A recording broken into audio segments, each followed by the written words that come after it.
Olá, meus amores, tudo bem com vocês? Topa bater um papo sobre o BPC? Primeiro, você sabe o que é o BPC?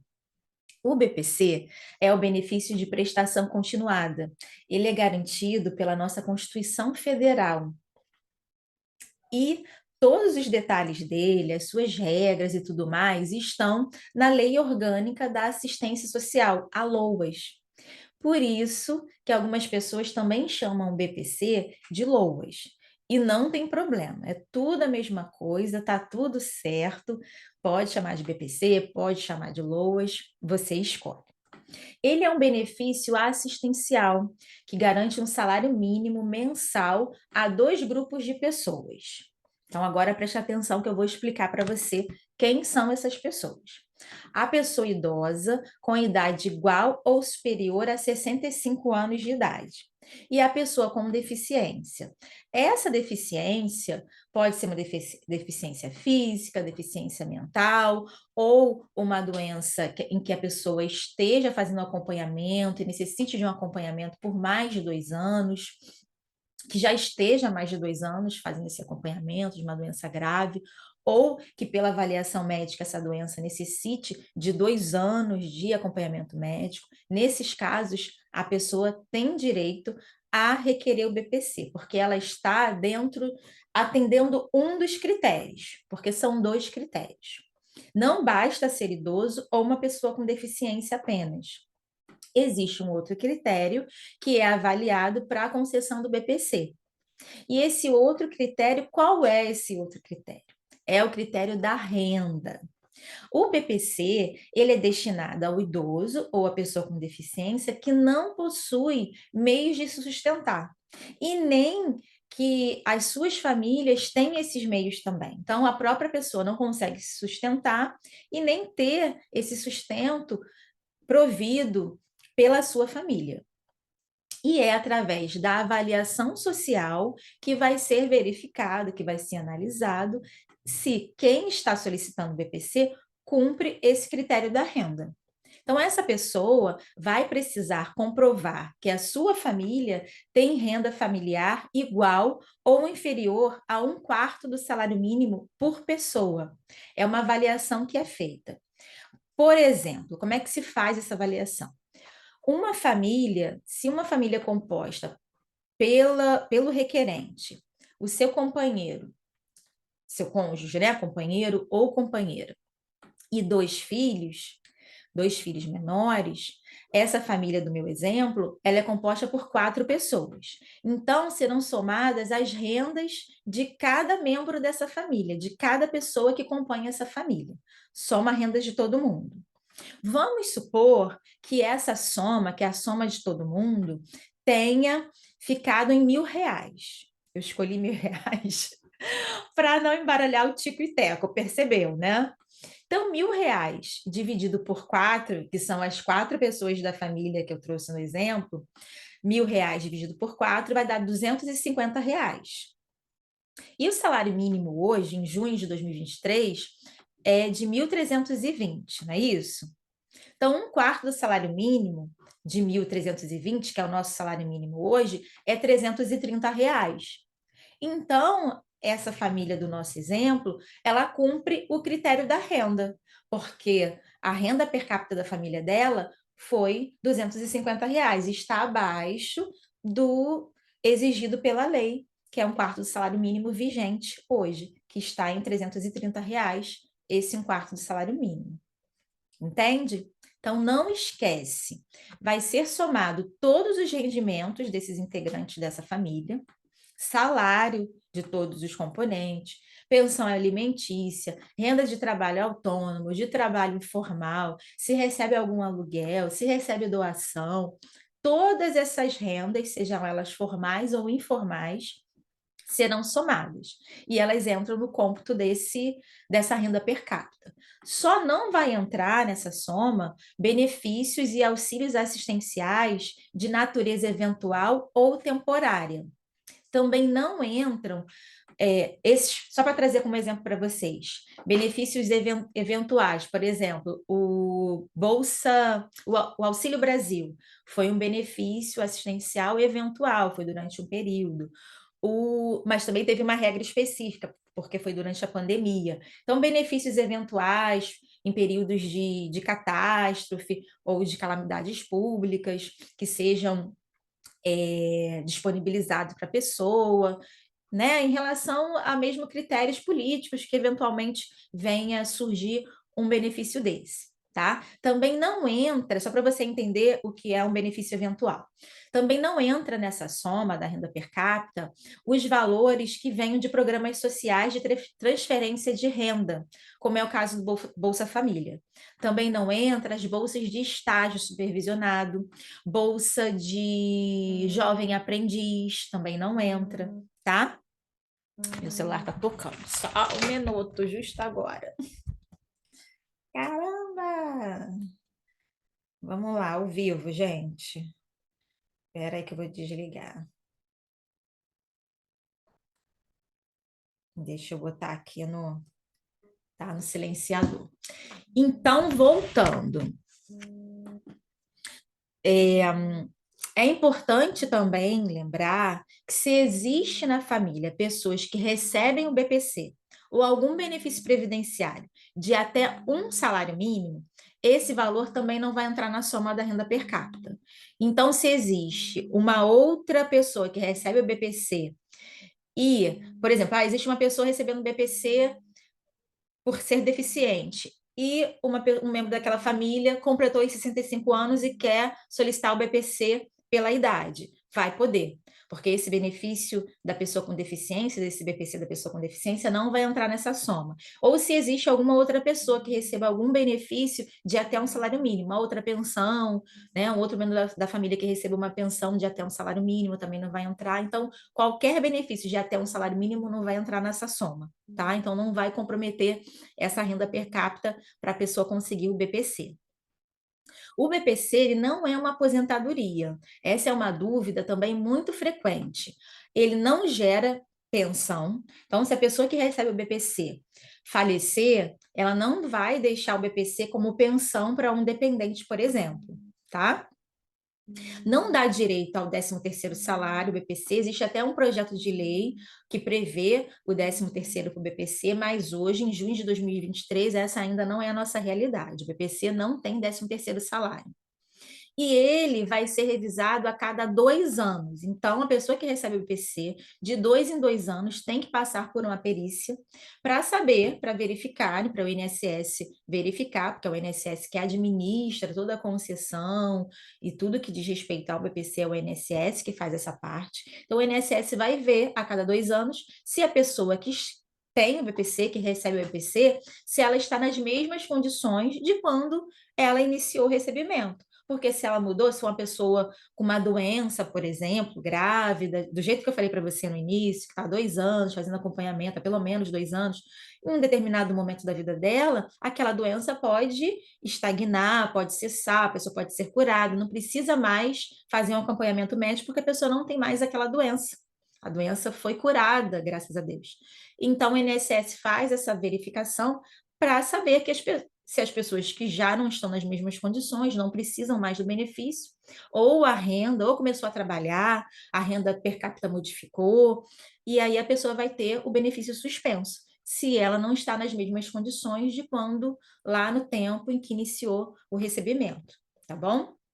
Isso é um detalhe importante. E as pessoas que recebem o BPC têm que ficar atenta a isso, tá? Essa avaliação a cada 2 anos. Agora, quem recebe o BPC pode trabalhar?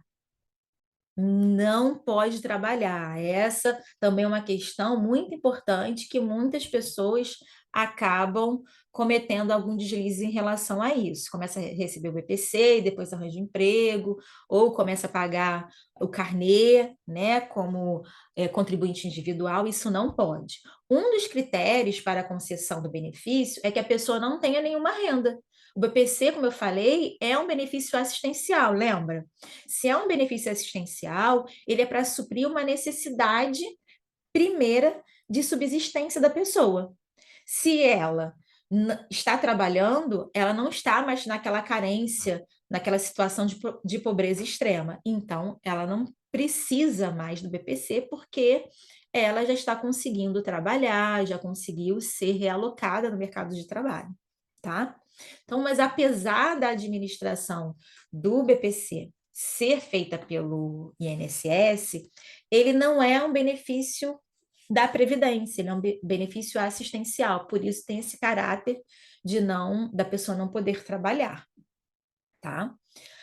Esse foi só um parênteses, a gente estava falando. Vamos voltar para a questão do trabalho, que eu falo bastante, falo demais. Enfim, abro vários parênteses, mas depois a gente tem que retomar. No caso da pessoa, do BPC, da pessoa com deficiência, é permitido acumular o recebimento do BPC com o rendimento do contrato de aprendizagem. A gente está falando aqui se pode trabalhar, se não pode trabalhar, mas no caso do aprendiz, a pessoa que está recebendo o BPC e foi contratada como aprendiz, ela vai poder acumular o BPC, mas apenas durante um período. Tem um prazo. Ela pode começar a receber essa bolsa de aprendizagem, desse contrato de aprendizagem, mas ela vai receber o BPC junto só no prazo de 2 anos. Acabou esse prazo de 2 anos, ela vai ter o BPC dela suspenso, tá? Caso o beneficiário do BPC, uma pessoa com deficiência, venha a exercer alguma atividade, né, e essa atividade seja remunerada, inclusive na condição de microempreendedor individual, aquilo que eu falei agora há pouco, ela vai ter que solicitar a suspensão do benefício, vai ter que suspender o BPC também, porque ela não caracteriza que ela está com condições de trabalhar, ela é um microempreendedor, ela está obtendo renda. Então, ela pede, em caráter especial, essa suspensão do BPC.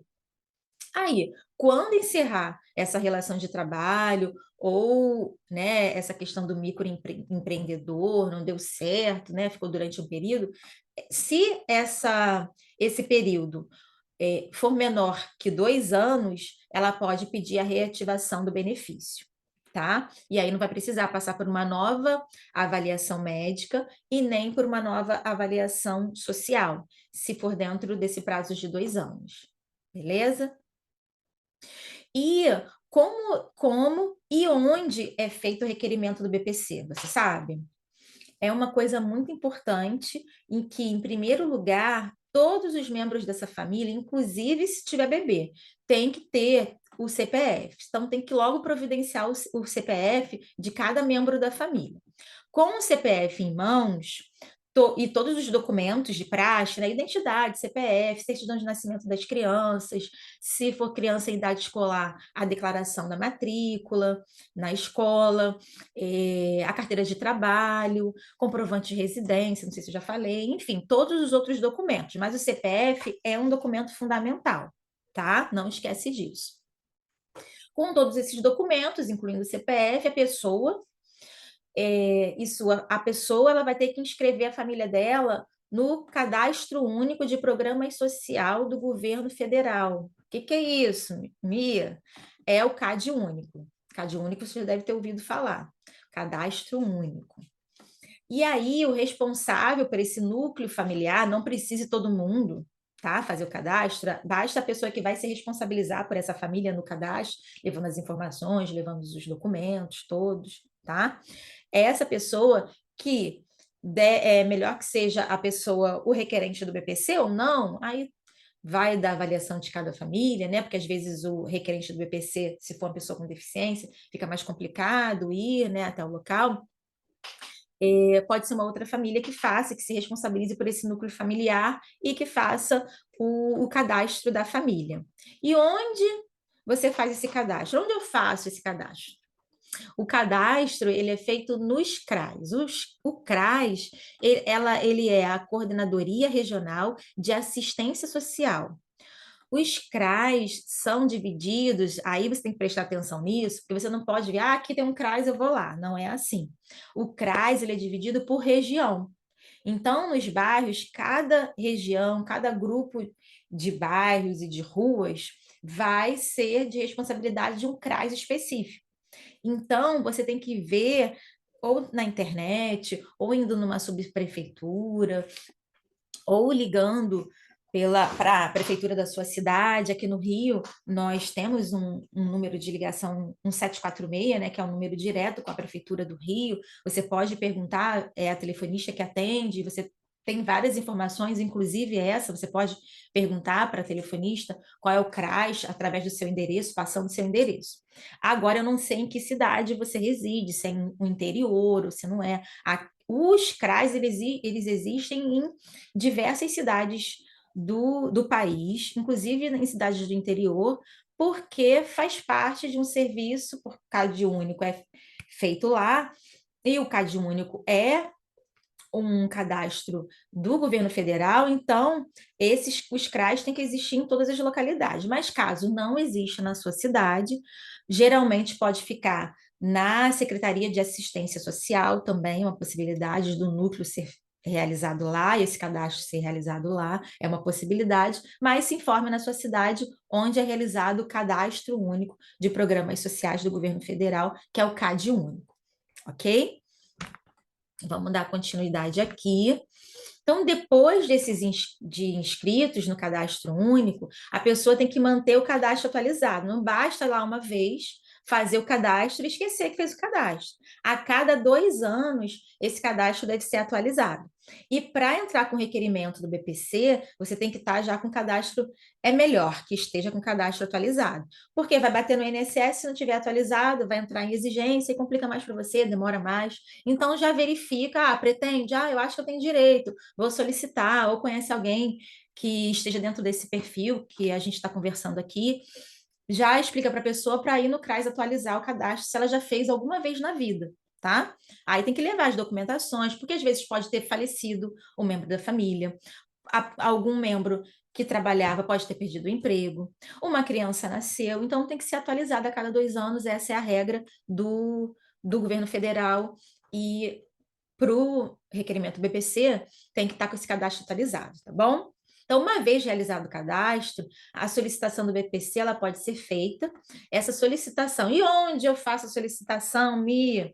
Pode ser feita pelo 135, telefone, pode ser feita também através da internet, pelo site Meu INSS, só colocar no Google Meu INSS, que é o primeiro que aparece, ou também pelo aplicativo do celular, mas aí é um pouco mais difícil, né? Mas com paciência, dá para ser feito também pelo aplicativo que a pessoa baixa, Meu INSS, no aplicativo do celular, tá bom? E uma vez fazendo isso, você até aqui pode ter achado, é simples, né? Na maioria das vezes, não é tão simples assim conseguir o BPC. Quando é o BPC idoso, que é só comprovar a idade, né, é um pouco mais fácil.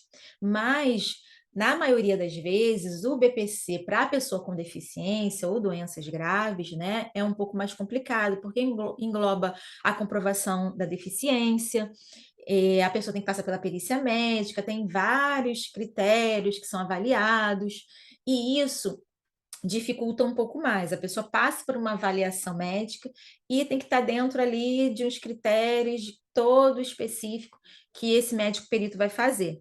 E algumas vezes essa avaliação acaba não seguindo muito os critérios, tendo uma avaliação um pouco superficial ou pessoal do profissional que está fazendo ali aquela avaliação, ou qualquer uma outra situação, né, que acaba impedindo o deferimento do benefício.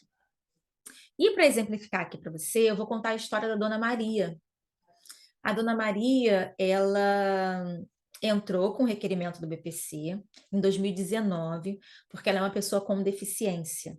Mas ela não conseguiu o deferimento, ela não conseguiu esse benefício. Ela é uma pessoa com deficiência, a deficiência dela é porque ela não tem uma das pernas. Ela teve que amputar uma das pernas, assim, na altura, no meio da coxa, mais ou menos. E a Dona Maria, ela teve esse requerimento indeferido, ela entrou em exigência, né? O INSS colocou lá que ela estava em exigência, que ela tinha que cumprir um detalhe que precisava ser sanado para que o requerimento desse continuidade, tá? mas a dona Maria ela não cumpriu essa exigência do INSS. O INSS colocou lá no site, porque eles não ligam, dizem, ó, dona Maria, você está com uma exigência. A pessoa que tem que acompanhar pelo site ou pelo aplicativo as movimentações, né? Tudo que vai surgindo lá dentro do processo, que é um processo administrativo. Tá? O requerimento de qualquer benefício, seja o BPC ou qualquer outro benefício previdenciário, tá? Então, no mesmo ano, ela fez um outro requerimento que ficou meses para agendar a perícia social, porque ela vai ter que passar a pessoa, lembra lá desde o início, perícia social e perícia médica, para os casos da pessoa com deficiência ou uma doença grave. Então, ela ficou meses para passar por essa perícia social, ela fez a perícia social, depois esperou uma eternidade para agendarem a perícia médica, e quando agendaram essa perícia médica, adivinha para onde que foi? Você não vai acreditar, você não vai adivinhar o que o INSS fez. O INSS agendou essa perícia da Dona Maria, essa pessoa com deficiência que mora no Rio de Janeiro, para uma agência da Previdência Social em São Gonçalo. Por que eu estou frisando o local? Porque, para você que não é do Rio de Janeiro, ter uma ideia, a Dona Maria ela reside em uma comunidade aqui do Rio.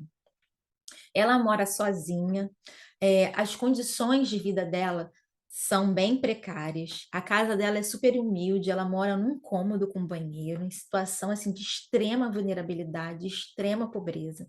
Ela não tem auxílio de ninguém. Ela tem poucos móveis e os poucos móveis que ela tem estão em péssimas condições, é tudo de doação, ela não estão conservados, estão caindo aos pedaços. Só você vendo a situação que essa senhora vive, tá? A cadeira de rodas dela, ela tem uma cadeira de rodas que foi de uma doação, mas é tão velhinha a cadeira e por ser muito antiga, ela não consegue ficar nessa cadeira por muito tempo, ela fica desconfortável ali, a cadeira machuca, não tem muita acolchoada, assim, a cadeira é ferro no ferro, como a gente diz. Então, por essas condições, para ter uma cadeira tão precária, ela passa a maior parte do tempo dela deitada na cama. E você pode imaginar, não precisa, até um leigo sabe disso, não precisa ser médico, né? A pessoa, quando fica muito tempo deitada, muito tempo numa mesma posição, que ela não tem ninguém que auxilie ela, né?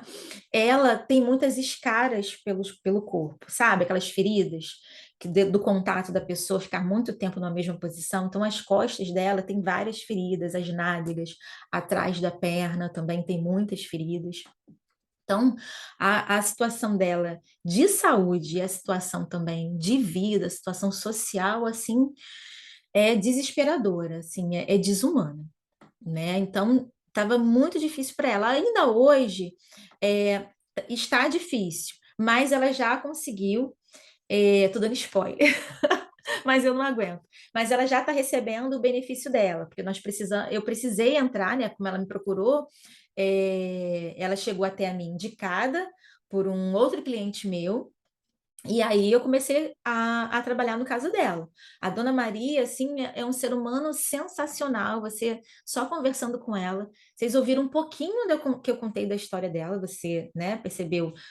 Dá para imaginar o que é viver nessas condições, numa comunidade. A casa dela fica. A comunidade tem um morro, né? Então a casa dela fica no alto, ela não consegue, ela vive os dias e noites dela dentro daquela casa, né? E é para entrar na casa ainda tem um lance de escada de uns 15 degraus. Então ela não tem condições, né? Nenhuma. Então, apesar disso tudo, ela dessa dificuldade toda, ela não deixa, todas as vezes que a gente se fala, né, pelo telefone, eu ligo para ela para falar o andamento do processo, que o processo dela ainda não terminou, ela nunca desliga o telefone, ela nunca me deixa desligar o telefone sem ela me abençoar. Ela sempre me abençoa, fala palavras, né, de extrema delicadeza e de muito amor, né? E a gente se conheceu nessa situação, eu tendo que resguardar o direito dela, mas ela, por ser esse ser humano incrível, ela não deixa de retribuir com amor. E eu acho isso assim é, sensacional. Então me dá mais ânimo para lutar por ela, né? Então, mas deixa eu fechar esse parênteses aqui, porque eu abro uns parênteses enormes. Então, como ela é uma senhora de 63 anos de idade, verifica, você pode pensar assim, 63 já é idosa. Não. Para a legislação, para a lei do idoso, o Estatuto do Idoso, é idoso a partir dos 60 anos de idade. Mas para o BPC, o legislador, ele não foi, não teve o mesmo critério. É considerado idoso a pessoa a partir dos 65 anos de idade. E a Dona Maria tem apenas 63. Tá? E quando ela fez o requerimento, ela ainda era, né, foi em 2019, ela ainda era um pouco mais jovem, tá? Então, essa senhora com 63 anos de idade, sem apoio nenhum de parentes ou filhos, mas, detalhe, ela tem 63 anos de idade, mas ela é idosa segundo o estatuto, né? Apenas para a concessão do BPC que ela ainda não é idosa. Então, ela tem duas vulnerabilidades. A idade, por já ser idosa, e a deficiência, né? Então, e a precariedade social. Então, ela está nesse contexto, tá? Ela não tem apoio de ninguém, ela não tem filhos por perto, ela não tem parente nenhum, mora em outros bairros, e aí tem dificuldade, vem de vez em quando. O marido abandonou há alguns anos. Então, assim, os vizinhos que fazem, dão alguma assistência. Aqui no Rio nós temos a Clínica da Família tem os agentes comunitários de saúde, então esses agentes também vão à residência dela, dão algum suporte em relação à saúde, tratamento de saúde. Eu tive, assim, foi uma bênção a médica que acompanha ela, né, na clínica de referência, do endereço da Dona Maria, né, que fez assim um relatório espetacular, um laudo médico com todos os detalhes, todos os acompanhamentos que ela vem realizando, todas as necessidades que ela precisa, essas escaras, né, e o tratamento que é feito que não surte efeito, porque mesmo com todo, vai, né, vez ou outra, eu não me lembro a periodicidade, mas vão esses agentes de saúde comunitário lá fazer os curativos, passar os medicamentos, mas às vezes tem medicamento no posto, às vezes não, e ela vai nessa luta, tá? Então, como essa pessoa, pensa bem, com todo esse cenário que eu falei para você, iria conseguir chegar numa avaliação médica, na perícia médica, no bairro de São Gonçalo? Para quem não é do Rio, São Gonçalo fica em outra cidade, fica em Niterói. E a distância da residência da Dona Maria até essa agência lá do INSS, no endereço, né, que veio, que era em Niterói, é mais de 60 quilômetros de distância. Você imagina? Como é que pode? Um negócio assim é surreal o que que acontece, né? Então, por isso, foi preciso entrar com uma ação judicial, né? Essa pessoa que me indicou, me indicou para a Dona Maria, né? Viu toda essa situação, ficou sabendo que ela tinha feito o pedido e não conseguiu, assim, não é possível, né? Até um leigo sabe que não é possível essa pessoa nessas condições não ter conseguido. Então, eu entrei com a ação judicial para resguardar o direito dela, porque é um absurdo isso tudo que vem acontecendo com ela, não é verdade? E ela já está recebendo o benefício dela, mas o INSS recorreu em relação aos danos morais. Por quê? Lembra que eu falei que foi indeferido porque a dona Maria não cumpriu uma exigência do INSS? Mas deixa eu explicar um detalhe para você. Essa exigência, ela não foi pela de responsabilidade da Dona Maria. Essa exigência foi porque quando a pessoa faz o requerimento do BPC, ela tem que preencher um documento do INSS, dando ali todas as informações, mais explicações que o INSS dá, e a pessoa tem que assinar embaixo. E quando ela foi ao INSS, o servidor não deu esse documento para ela assinar. Nem quando ela fez o requerimento e nem quando ela foi na agência do INSS para fazer a avaliação social. Então, ela foi lá mais de uma vez, e em nenhuma das ocasiões os servidores, as pessoas que atenderam ela, deram esse documento para ela assinar, e o benefício acabou sendo indeferido por isso. O primeiro requerimento. E no segundo requerimento foi em relação a essa distância da avaliação pericial. Então, na ação judicial, nós pedimos que o INSS reconhecesse a validade, né, e desse o benefício para ela, contando dessa primeira data que ela fez o requerimento, do primeiro requerimento dela. E os danos morais foi em relação à a instituição, à autarquia INSS, deixar essa senhora, com todo esse cenário, passar, ficar esses anos todos sem o benefício dela, ela tendo direito por um erro do servidor do INSS. Então, por isso, nós entramos com a ação judicial, ela já ganhou, ela já está recebendo, mas o INSS recorreu em relação aos danos morais, mas que, né, foi para a segunda instância, já foi avaliado, e ela tem direito aos danos morais também, aos retroativos, e ela já vai receber no mês que vem. Então, assim, estou super feliz por ela. E a história da Dona Maria, ela, infelizmente, é muito comum, né? Essas situações, esse tipo de falta de cuidado, esse tipo de desleixo mesmo com os beneficiários, não só do benefício assistencial, que é o BPC, mas em outros benefícios também previdenciários, o INSS deixa muito a desejar. Então, por isso, essas informações, esse papo que a gente está batendo aqui, né, ele é muito importante. E é importante, é preciso, é necessário que um número cada vez maior de pessoas tenha conhecimento dos seus direitos. E eu tenho certeza, assim, 99%, tá? De certeza, de que você conhece alguma pessoa que esteja nessa situação. Ou que você tenha algum cliente, se você for um bacharel, ou se você for um advogado, que tem direito ao BPC e a pessoa não sabe, né, que esse indeferimento foi indevido. E por isso, levar essa informação para um número maior de pessoas é muito necessário, tá? Porque muitas vezes as pessoas acabam acatando a decisão do INSS por desconhecimento dos seus direitos, porque acham que o INSS tem a palavra final, que o INSS está certo, e como o exemplo que eu trouxe aqui para a Dona Maria, o INSS erra, e erra muito, tá? Mas como é que a gente pode mudar isso? A gente pode mudar isso com informação. Por isso que eu estou trazendo informação aqui para você, por isso que eu vou pedir a sua ajuda para você compartilhar esse vídeo, para que essas informações cheguem num número maior, cada vez maior de pessoas, e que com esse encaminhamento, com esse compartilhamento, você vai estar ajudando a salvar a vida de alguém. Porque a Dona Maria, ela estava passando por uma necessidade muito grande, sabe? A gente fala aqui, né, do benefício BPC, é um salário mínimo. Você pode achar assim, um salário mínimo não é nada, né? Mas para muitas pessoas, e como o caso da Ana Maria, esse um salário mínimo transforma uma vida. Esse um salário mínimo faz com que ela tenha o que comer, porque antes disso ela não tinha. Ela ficava à mercê de doações e de caridade. Tá? E se ficou alguma dúvida em relação ao BPC, você pode fazer, se quiser fazer um comentário também, faz aqui, escreve aqui nos comentários e coloca a sua dúvida. Se não for em relação ao BPC, se for algum outro benefício da Previdência Social, também pode fazer a sua pergunta, que eu vou tirar a sua dúvida e vai ser um prazer te responder.